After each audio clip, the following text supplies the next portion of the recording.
जय Hind and hello guys, स्वागत है आपका आपके अपने YouTube चैनल ज्ञानदेह होस्ट में। और इस वीडियो में मैं आपको बताने वाला हूं रेलवे रिक्रूटमेंट बोर्ड यानी कि आरआरबी ग्रुप डी भर्ती 2025 ऑनलाइन फॉर्म के बारे में कि कैसे आपको ये फॉर्म फिलअप करना है। गाइस वैसे तो मैं इसके फॉर्म फिलअप की वीडियो बना चुका हूं, बट ये वीडियो आपके लिए स्पेशली इसलिए बनाई जा रही है क्योंकि आपके सामने इस फॉर्म को भरने में काफ़ी सारी प्रॉब्लम आ रही है। जैसे कि पोस्ट प्रेफरेंस आपके सामने सभी पोस्ट की नहीं आ रही, दिल्ली जोन इसमें आपको इशू कर रहा है कि दिल्ली जोन क्यों नहीं आ रहा है। इसके अलावा जब आप इसमें डॉक्यूमेंट अपलोड करते हैं वहां पर आपको इशू आ रहा है, फोटो साइन में इशू आ रहा है, जो आपका कास्ट सर्टिफिकेट है उसमें आपको कैसे जानकारी भरनी है, किसके द्वारा वो जारी हुआ है, वो आपको इन्फॉर्मेशन कैसे भरनी है, ये सभी आपके सवाल डाउट है। तो एक एक करके सभी कमेंट के आंसर करना पॉसिबल नहीं हो पाता, इसलिए वीडियो आपके लिए बनाई जा रही है जहां पर आपको बहुत ही अच्छे से जानकारी एक्सप्लेन की जाएगी ताकि आप इस फॉर्म को बिना किसी मिस्टेक के भर पाए। गाइज इसलिए आपको वीडियो को पूरा देखना होगा बिना स्किप किए, क्योंकि यहाँ पर अगर आपने इस फॉर्म के अंदर गलती कर दी तो आपका फॉर्म रिजेक्ट हो जाएगा।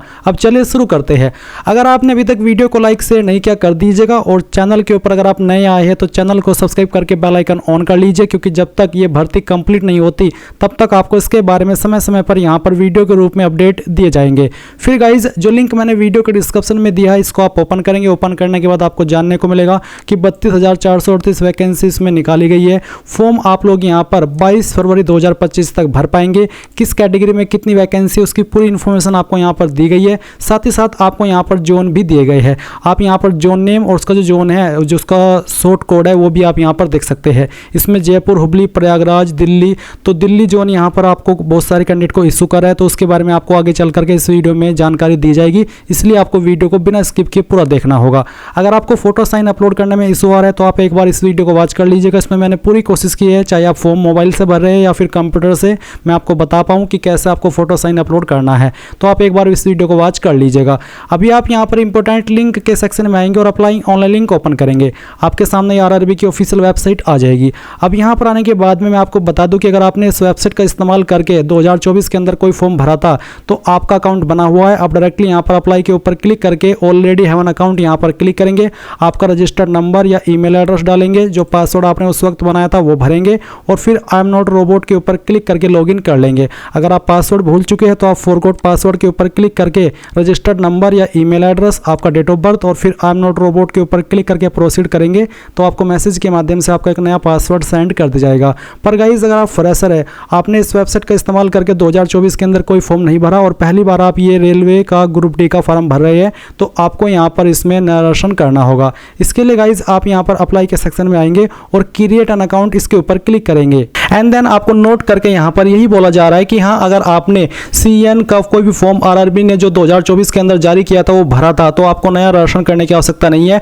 पर अगर आप इस वाले पेज पर आए हैं तो इसका मतलब है कि आप फ्रेशर है, आपने इस वेबसाइट का इस्तेमाल करके कोई फॉर्म नहीं भरा, तो आप यहाँ से ओके कर दीजिए। अब आप यहाँ पर देखेंगे कि आपको कंट्री ऑफ नेशनलिटी की जानकारी देनी है, तो आप अगर इंडियन है तो आप इंडिया सेलेक्ट कर लीजिए। इसके बाद में गाइज आप यहाँ पर जो आपका फुल नेम है वो एंटर करेंगे 10th के सर्टिफिकेट के अकॉर्डिंग, और ये पूरा नाम आपको यहाँ पर एंटर करना है 10th के सर्टिफिकेट के अकॉर्डिंग ही, नहीं तो आपको बाद में प्रॉब्लम फेस करनी पड़ सकती है। फिर आप यहाँ पर आपका पूरा नाम दोबारा डाल करके वेरीफाई कर देंगे। अब आपसे पूछे कि क्या आपने कभी आपका नाम बदला है 10वीं के बाद में, अगर हाँ तो यस, नहीं तो आप नो करेंगे। नो करने के बाद आपका जो डेट ऑफ बर्थ है वो आप यहाँ पर कैलेंडर के ऊपर क्लिक करके सिलेक्ट करेंगे, पहले ईयर, उसके बाद में आपका जो भी मंथ है वो सिलेक्ट कर लेंगे और फिर यहाँ से डे, तो आपका डेट ऑफ बर्थ आ जाएगा।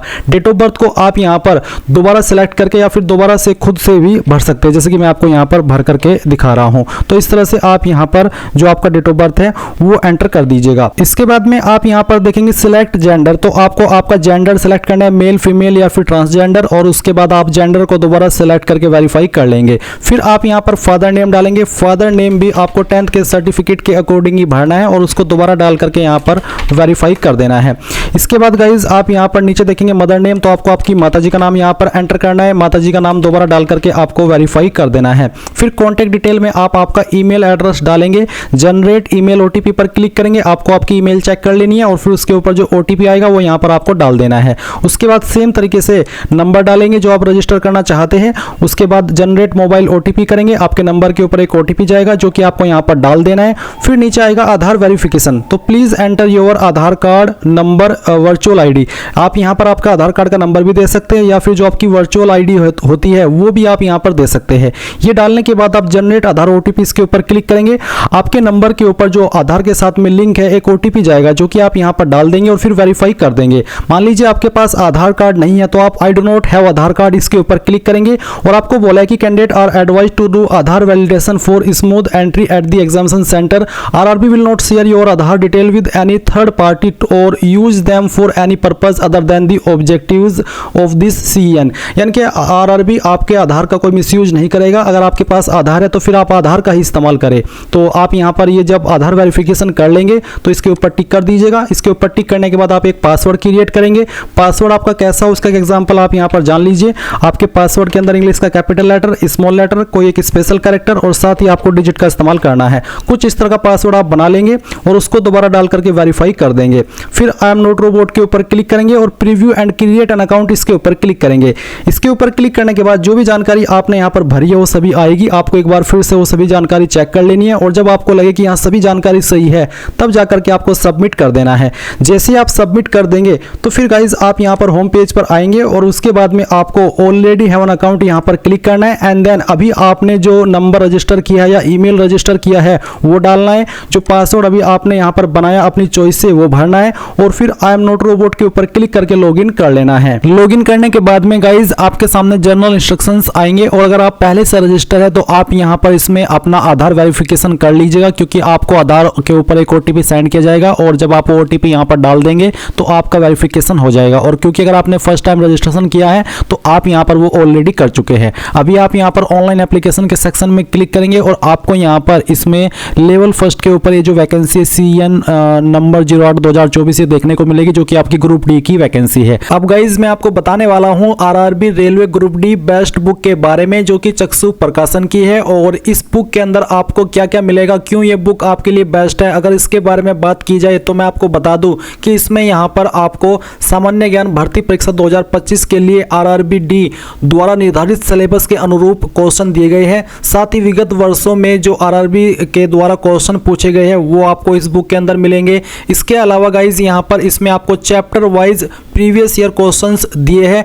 500 प्लस बहुविकल्पीय प्रश्न आपको यहाँ पर व्याख्यात्मक हल के साथ में इस बुक के अंदर देखने को मिलेगा और आप यहाँ पर इस बुक की समरी देख सकते हैं। इसमें बेसिकली सारी चीजें आपकी रेलवे ग्रुप डी एग्जाम से जुड़ी हुई कवर की गई है जो कि आपके लिए काफी हेल्प करेगी इस एग्जाम की तैयारी करने के लिए। तो आपको कोई भी मौका नहीं चूकना है। जहां से भी आपको अपनी इंफॉर्मेशन मिल रही है, चाहे वो कोई बुक है चाहे कोई PDF है, वहां से आप इसको कलेक्ट कर लीजिए और उसके लिए चक्षु प्रकाशन की ये बुक आपके लिए सबसे बेस्ट होने वाली है। और गाइज मैं आपको बता दूं कि इनका प्रैक्टिस सेट आता है जिसमें कि आप यहाँ पर रेलवे ग्रुप डी का मैथ, रीजनिंग, सामान्य ज्ञान यानी कि अलग अलग सब्जेक्ट के लिए अलग अलग यहाँ पर आपकी सेट आती है, बुक्स आते हैं। आप इनको भी परचेज कर सकते हैं कॉम्बो पैक के थ्रू और आप यहाँ पर वीडियो के डिस्क्रिप्शन में जो बाय लिंक है उसका इस्तेमाल कीजिएगा और इसको बाय कर लीजिएगा। आपको बाय करने में अगर कोई भी प्रॉब्लम आती है, कोई भी इशू आता है तो आप कमेंट के माध्यम से पूछ लीजिएगा। जाइए वीडियो के डिस्क्रिप्शन में मैंने जो आपको बाय करने का लिंक दिया है इसका इस्तेमाल करके इसको बाय कर लीजिए और कोई सवाल डाउट हो तो पूछ लीजिएगा। अभी यहाँ पर आपको आपका RRB जोन सिलेक्ट कर लेना है। इसमें यहाँ पर गाइज इशू यह है कि जो दिल्ली जोन है, जब आपका नोटिफिकेशन आया था या फिर जो आपकी वैकेंसी की टेबल है उसके अंदर तो यहाँ पर दिल्ली जोन दिखाया गया है, बट यहाँ पर जब हम फॉर्म को भर रहे हैं तो यहाँ पर दिल्ली जोन नहीं दिखाई दे रहा है। इसका मतलब है कि यहाँ से दिल्ली जोन हटा लिया गया है और जो बाकी जोन है वो यहाँ पर एक्टिव है। तो इसका मतलब है कि जो दिल्ली के कैंडिडेट है वो यहाँ पर दिल्ली जोन को प्रेफरेंस नहीं दे सकते, उनको इन्हीं में से किसी जोन के लिए अप्लाई करना होगा अन्य RRB के लिए जो कि यहाँ पर मेंशन किए गए हैं। मान लीजिए आप यहाँ से कोई एक RRB जोन सेलेक्ट करके नेक्स्ट के ऊपर क्लिक करके आगे बढ़ करके जब आप पोस्ट प्रेफरेंस देते हैं उस सेक्शन में जाते हैं और उस सेक्शन में जाने के बाद में आता है कि आप यहाँ पर किसी पोस्ट के लिए एलिजिबल नहीं हैं, तो फिर आप इसी वाले स्टेप पर आएंगे और आपका जो RRB है वो चेंज कर लेंगे। तो जिस भी RRB के अंदर आप वहाँ पर जाकर के कोई एरर ना देखे तो इसका मतलब है कि आप उस RRB में आपकी कैटेगरी अप्लाई कर सकती है। तो मैं जो आता हूँ यहाँ पर वो प्रयागराज जोन के अंदर आता हूँ, मैं यहाँ पर प्रयागराज सेलेक्ट कर लिया हूँ। अब आपको यहाँ पर इसी प्रकार से आपका जोन सेलेक्ट कर लेना है जैसे कि मैंने आपको इन्फॉर्मेशन दी है वो ध्यान में रखते हुए, और फिर यहाँ पर क्लिक करना है और इसके बाद आप नेक्स्ट के ऊपर क्लिक करेंगे। अभी आप नेक्स्ट के ऊपर क्लिक करेंगे तो जो इन्फॉर्मेशन आपने राशन के समय भरी थी वो इन्फॉर्मेशन आपको देखने को मिलेगी। ये इन्फॉर्मेशन आप चेक करने के बाद में यहाँ पर मैरिटल स्टेटस में आएंगे और जो अन्य जानकारी है वो भरेंगे। तो मैरिटल स्टेटस क्या है, अनमैरिड या मैरिड, जो भी है वो आप यहाँ पर सेलेक्ट कर लीजिएगा। फिर आपका रिलीजन क्या है, जो भी है आपका रिलीजन इनमें से वो आप सेलेक्ट कर लीजिए। दीजिएगा। फिर पूछेगी do you wish to avail fee exemption, यानी कि जो फीस के अंदर छूट मिलती है SC/ST कैंडिडेट को, क्या आप वो लेना चाहते हैं, जो कि जब आपका टियर फर्स्ट एग्जाम हो जाएगा पूरी की पूरी रिफंड कर दी जाएगी। अगर आप यहाँ पर इसको लेना चाहते तो ऐसा कोई कैंडिडेट नहीं है जो कि पूरी फीस देना चाहेगा, वो चाहेगा कि हाँ मैं फीस तो पे करूँ बट बाद में मुझे रिफंड हो जाए, तो इसलिए आप यहाँ पर यस कर दीजिएगा। नो करेंगे तो फिर आपको वो वापस नहीं होगी। मदर टंग यानी कि मातृभाषा आपकी कौन सी है, जो भी आपकी इनमें से मातृभाषा है वही आपको यहाँ पर सिलेक्ट कर लेनी है।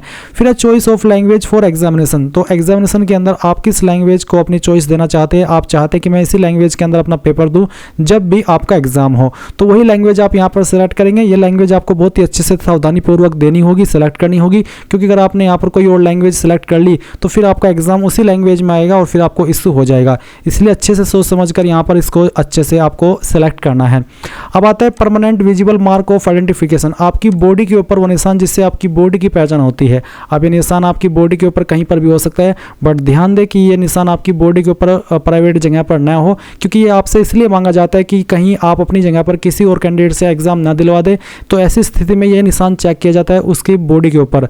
तो मान लीजिए आपकी बॉडी के ऊपर है और उसकी बॉडी के ऊपर नहीं है तो फिर इशू हो जाएगा, इसलिए यहाँ पर आपको ऐसा निशान देना है। अगर हाँ आपकी बॉडी के ऊपर कोई भी ऐसा परमानेंट मार्क नहीं है तो आप नो मार्क लिख दीजिएगा, पर पहले यही कोशिश कीजिए जो भी आपकी बॉडी के ऊपर ऐसा निशान है वो आप यहाँ पर लिखिए। फिर permanent visible mark of identification two, अगर आपकी बॉडी के ऊपर एक से ज़्यादा मार्क है ऐसे, तो आप यहाँ पर उस दूसरे मार्क के बारे में लिख दें, नहीं तो आप नो मार्क लिख दीजिएगा। अब आती है caste category, general, SC, ST, OBC या फिर EWS। तो अभी जैसे कि अगर आप OBC है तो OBC सेलेक्ट करने पर आपसे पूछे कि क्या आप क्रीमी लेयर में do you come under OBC non creamy layer, अगर नॉन क्रीमी लेयर में आप आते हैं तो आप यहाँ पर नो करेंगे, अगर आप नहीं आते हैं तो आप यहाँ पर यस कर देंगे। यस करने के बाद में आपको यहाँ पर अपनी कास्ट का नाम देना होगा जो कि आपके कास्ट कैटेगरी सर्टिफिकेट में देखने को मिल जाएगा। फिर जो कम्युनिटी सर्टिफिकेट नंबर है जो कि आपको आपके कास्ट कैटेगरी सर्टिफिकेट में मिलेगा वो आप यहाँ पर डाल देंगे।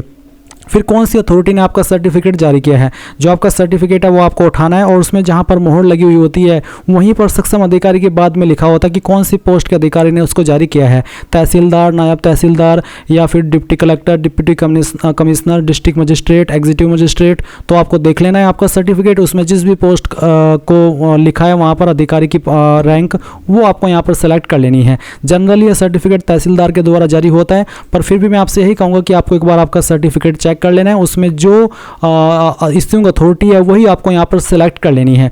उसके बाद में कौन सी स्टेट के द्वारा जारी हुआ है वो स्टेट आप यहाँ पर सिलेक्ट कर लेंगे। फिर आप यहाँ पर देखेंगे कि किस डेट में आपका सर्टिफिकेट जारी हुआ है, वो डेट भी आपको यहाँ पर सिलेक्ट कर लेनी है।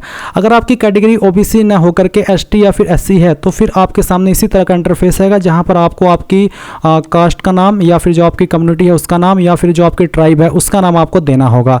फिर सेम तरीके से आपको कम्युनिटी सर्टिफिकेट नंबर देना है, साथ ही साथ कौन सी अथॉरिटी ने आपका सर्टिफिकेट जारी किया है। अगर आपका तहसीलदार ने जारी किया है तो आप यहाँ पर तालुका मजिस्ट्रेट सेलेक्ट कर सकते हैं। फिर कौन सी स्टेट के द्वारा जारी हुआ है वो स्टेट आप यहाँ पर सेलेक्ट कर लेंगे। एंड देन आपको यहाँ पर आपकी community certificate date of issue, यानी कि जो आपका सर्टिफिकेट है वो किस डेट में जारी हुआ है वो आपको डेट सेलेक्ट करनी है।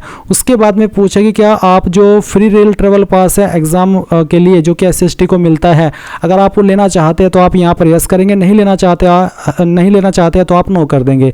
लेना चाह रहे हैं तो यस करने के बाद में जो आपका नज़दीकी रेलवे स्टेशन है उसका नाम आपको यहाँ पर देना होगा और फिर जो आपका कास्ट सर्टिफिकेट है वो आपको अपलोड भी करना है। उसका फॉर्मेट PDF का रखा है और अगर ये इमेज के अंदर है तो आप गूगल के अंदर आइएगा और आपको सर्च करना है इमेज टू PDF। मैं आपको दिखा रहा हूँ, इमेज टू PDF आप सर्च करेंगे, ओपन करेंगे पहले वाली वेबसाइट और जो आपका कास्ट कैटेगरी सर्टिफिकेट है वो आपको स्कैन कर लेना है। स्कैन करने के बाद में उस इमेज को आपको यहाँ पर सेलेक्ट करना है, फिर ओपन करना है और इस तरह से आप कन्वर्ट टू PDF करेंगे तो वो फाइल आपकी PDF के अंदर कन्वर्ट हो जाएगी। एंड फिर आप यहाँ पर उसको अपलोड डॉक्यूमेंट के ऊपर क्लिक करके यहाँ पर अपलोड कर देंगे। अब इसके बाद में गाइज आप यहाँ पर देखेंगे पोस्टल एड्रेस डिटेल, तो आपका एक तरफ है प्रेजेंट एड्रेस और दूसरी तरफ है आपका परमानेंट एड्रेस। तो जो आपका प्रेजेंट एड्रेस है वो आप भरेंगे, पहले आप आपकी स्टेट सेलेक्ट कर लेंगे, फिर यहाँ से आपकी डिस्ट्रिक्ट, उसके बाद में जो आपका एड्रेस है वो आप यहाँ पर लिख देंगे, फिर जो आपकी प्रेजेंट सिटी है या फिर आपका मेन टाउन है, मेजर टाउन है वो आप यहाँ पर लिख देंगे, आपका पिन कोड क्या है वो भी आप यहाँ पर डाल देंगे। अगर आप आपका प्रेजेंट और परमानेंट एड्रेस सेम है, अलग अलग नहीं है, तो आप इस बॉक्स को टिक कर दीजिएगा। अगर आपका प्रेजेंट और परमानेंट एड्रेस अलग अलग है तो अनटिक करके अलग से अपना परमानेंट एड्रेस भर दीजिएगा। उसके बाद आप सेव करेंगे और फिर आप नेक्स्ट के ऊपर क्लिक कर देंगे। इसके बाद में गाइज आपके सामने यहाँ पर जो अदर डिटेल है वो आ जाएगी, जहाँ पर आपसे सबसे पहले पूछे कि क्या आप एक्स सर्विसमैन हैं, अगर हाँ तो यस, नहीं तो आप नो करेंगे। फिर पूछेगी कि आप विकलांग हैं, अगर आप विकलांग हैं तो आप इस वाले ऑप्शन में यस करिएगा, नहीं तो आपको नो करना है।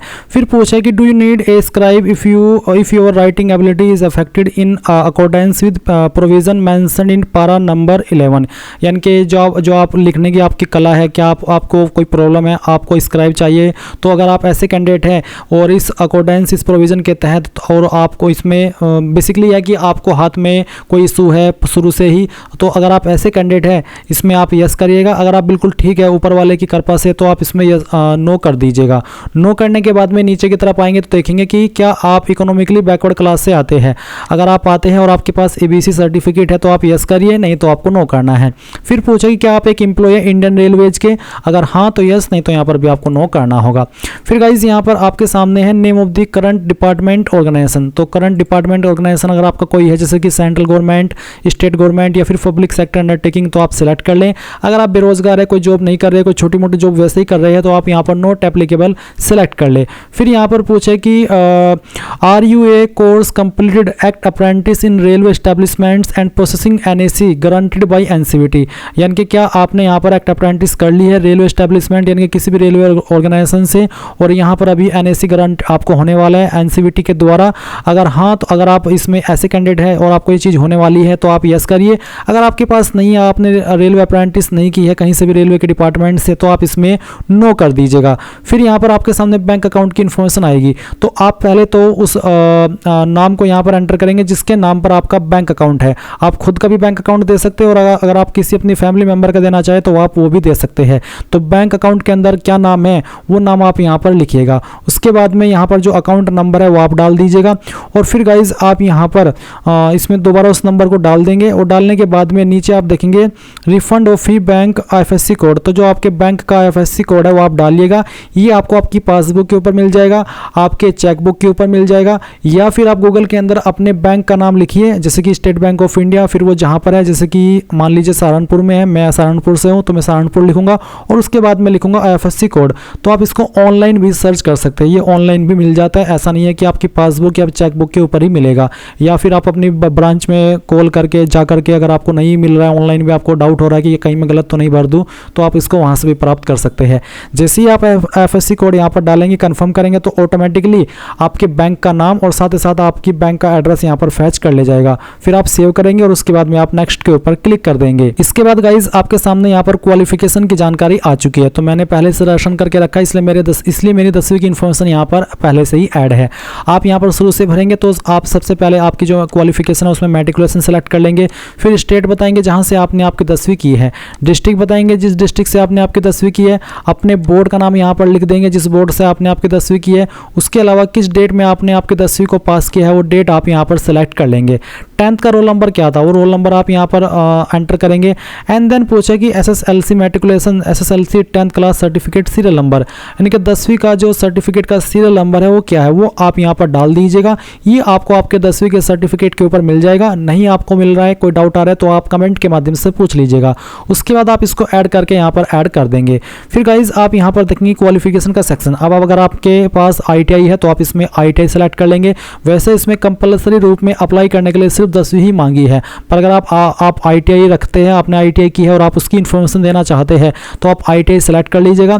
फिर यहाँ पर एनी डिसिप्लिन सेलेक्ट कर लीजिएगा, चाहे आपका कोई सा भी ट्रेड है आप इसको सेलेक्ट कर लीजिए। फिर जिस स्टेट से आपने आपकी ITI की है वो स्टेट सेलेक्ट कर ले, जिस डिस्ट्रिक्ट से की है वो डिस्ट्रिक्ट सेलेक्ट कर ले। फिर आपने कौन से इंस्टीट्यूट से की है उस इंस्टीट्यूट का नाम भी आपको यहाँ पर एंटर कर देना है। ये एंटर करने के बाद में 21 साल के अंदर आपने आपकी ITI पास कर ली है वो साल भी आपको यहाँ पर सेलेक्ट कर लेना है। उसके बाद में गाइज आप देखेंगे सर्टिफिकेट नंबर, तो जो आपके सर्टिफिकेट के ऊपर नंबर दिया गया वो नंबर यहाँ पर डाल दीजिएगा। सर्टिफिकेट किसके द्वारा इशू हुआ है, NCVT या फिर SCVT, जिसके द्वारा भी हुआ है वही आप यहाँ पर सिलेक्ट कर लीजिएगा। फिर सर्टिफिकेट टाइप क्या है, नेशनल ट्रेड सर्टिफिकेट है या फिर स्टेट ट्रेड सर्टिफिकेट है, तो जो भी है वही आप यहाँ पर सिलेक्ट कर लीजिएगा। उसके बाद आप ऐड के ऊपर क्लिक करेंगे तो ये जानकारी ऐड हो जाएगी। अब अगर आपके पास NEC है यानी कि नेशनल अप्रेंटिसशिप सर्टिफिकेट, तो वो भी आप यहाँ पर दे सकते हैं, नहीं तो आप इन दोनों इन्फॉर्मेशन के माध्यम से भी आगे बढ़ सकते हैं। अभी मैं यहाँ पर नेक्स्ट करता हूँ। नेक्स्ट करने के बाद में आपके सामने यहाँ पर फोटो और साइन का ऑप्शन आ जाएगा। तो मेरा फोटो साइन पहले से ही अपलोड है। आपको यहाँ पर सैंपल ऑफ फ्यू रिजेक्टेबल फोटोज यानी कि किस तरह के फोटो रिजेक्ट होंगे उसके बारे में बताया है। तो इस तरह का बिल्कुल सिंपल फोटो आपका एक्सेप्ट होगा। मैं फॉर्म डेमो के लिए भर रहा हूँ तो इसलिए मैंने यहाँ पर एक रैंडम फाइल अपलोड करके रखी है। आपको आपका फोटो का फॉर्मेट जेपीईजी या फिर जेपीजी का रखना है। फोटो आपका 2 महीने से पुराना नहीं होना चाहिए और फोटो का बैकग्राउंड आपका व्हाइट होना चाहिए। साइज 50 से 100 KB के बीच में। अगेन मैं आपको सजेस्ट करूंगा कि मैंने इसके लिए एक अलग से स्पेशल वीडियो बनाई हुई है, तो आप एक बार इस वीडियो को वॉच कर लीजिएगा, जिसका लिंक इस वीडियो के डिस्क्रिप्शन में दिया है। जैसे आप ये वेबसाइट ओपन करेंगे, यहाँ पर आएंगे तो इस वीडियो को वॉच कर लीजिएगा। वॉच करने के बाद आपको पता चल जाएगा कि आपको फोटो किस वेबसाइट का इस्तेमाल करके कितने पिक्सल में बनाना है, तो अच्छे से जानकारी आपको समझ आ जाएगी। फिर आपको यहाँ पर आपका साइन भी देखने को मिलेगा। तो साइन में भी बहुत ज़्यादा इशू आ रहा है, फोटो में कम आ रहा है, बट साइन के अंदर ज़्यादा इशू आ रहा है। तो आप यहाँ पर आपका साइन भी बनाना सीख लेंगे, जैसे कि मैंने आपको अभी वो वीडियो सजेस्ट की है, उस वीडियो को वॉच करके। इसमें आपको क्या चीज़ें ध्यान में रखनी है वो भी आप यहाँ पर देख सकते हैं। फोटो एंड साइन सेव करने के बाद में आपके सामने यहाँ पर जो आपकी जोन या फिर पोस्ट की प्रेफरेंस है वो आ जाएगी। तो जिस जोन में आप अप्लाई कर रहे हैं उस जोन में जो वैकेंसी अवेलेबल है और जिन पोस्ट को आप प्रेफरेंस दे सकते हैं वो ऑटोमेटिकली यहाँ पर आ जाएगी। यहाँ पर किसी कैंडिडेट को ज़्यादा देखने को मिलेगी, किसी को कम देखने को मिलेगी, क्योंकि ये वेरी करती है आपके जोन के अकॉर्डिंग कि उस जोन के अंदर कितनी वैकेंसी आपकी लोकेशन में रखी गई है। तो उसी के अकॉर्डिंग यहाँ पर पोस्ट प्रेफरेंस आएगी। अब आपको किसको किस नंबर पर रखना है वो आप खुद से डिसाइड करेंगे। जैसे कि मुझे पॉइंट्स मैन को पहले नंबर पर रखना है एनसीआर में, तो मैं यहाँ पर इसको पहले नंबर पर टिक करूंगा, बाकी को मैं इसको टिक करूंगा। तो ऐसा नहीं है कि आपको सीरियल वाइज ही इनको सिलेक्ट करना है, ये आपकी चॉइस है, जिसको आप जिस नंबर पर रखना चाहे वो रख सकते हैं। इसमें मैं सिर्फ आपको सजेस्ट कर सकता हूँ कि क्योंकि ये फुल्ली आपके ऊपर ही, आपकी चॉइस के ऊपर ही डिपेंड करता है कि मैं इस वाली पोस्ट को इसमें प्रेफरेंस देना चाहता हूँ। तो आप यहाँ पर आपकी चॉइसेस के अकॉर्डिंग इनको प्रेफरेंस दे दीजिएगा। उसके बाद में आप यहाँ पर टिक कीजिएगा एंड देन पैलेस, कहाँ से आप फॉर्म को भर रहे हैं उस पैलेस का नाम आपको यहाँ पर डालना है और डालने के बाद में यहाँ पर टिक कर देना है। और फिर गाइज आप प्रीव्यू एप्लीकेशन के ऊपर क्लिक करेंगे। इसके ऊपर क्लिक करने के बाद जो भी जानकारी आपने शुरू से लेकर अभी तक भरी है उन सभी को चेक कर लेंगे। जब आपको लगे कि यहाँ सभी जानकारी सही है, आप पूरी तरीके से संतुष्ट हो जाए, तभी आप यहाँ पर टिक करिएगा और फिर यहाँ पर सबमिट के ऊपर क्लिक कर दीजिएगा। अब अगर आपने एक बार फिर सबमिट कर दिया तो इसका मतलब है कि आपका फॉर्म सबमिट हो चुका है। अब अगर आप इसको लगता है इसके बाद में कि यार मेरे फॉर्म के अंदर कोई गलती हो गई है, तो फिर आप फीस पे करेंगे और फीस पे करने के बाद में जब एडिट का ऑप्शन एक्टिव होगा उस वक्त आपको यहाँ पर अगेन फीस पे करने के बाद उसके अंदर चेंजेस करना होगा। उसके पहले आप चेंजेस नहीं कर पाएंगे। अगर एक बार यहाँ से आपने सबमिट कर दिया फिर आपके पास कोई रास्ता नहीं है, आपको फीस 100% फिर तो पे करनी ही होगी। और फिर जब आपके एडिट शुरू होंगे तब जाकर के आप उस इन्फॉर्मेशन को एडिट कर सकते हैं। तो जैसे आप सबमिट करेंगे आपका फॉर्म सबमिट होगा और फिर आपको फीस के लिए बढ़ना होगा। जब आप आपकी फीस जमा कर देंगे तभी आपका फॉर्म फाइनल सबमिट माना जाएगा। तो फीस जरूर पे कर दीजिएगा और इसी प्रकार से आप ये फॉर्म भर पाएंगे। मैंने पूरी जानकारी आपको यहाँ पर एक्सप्लेन करने की कोशिश की है। अगर इसके बावजूद कोई सवाल, कोई डाउट रह गया हो तो कमेंट के माध्यम से पूछ लेना। Thanks for watching. जय हिंद।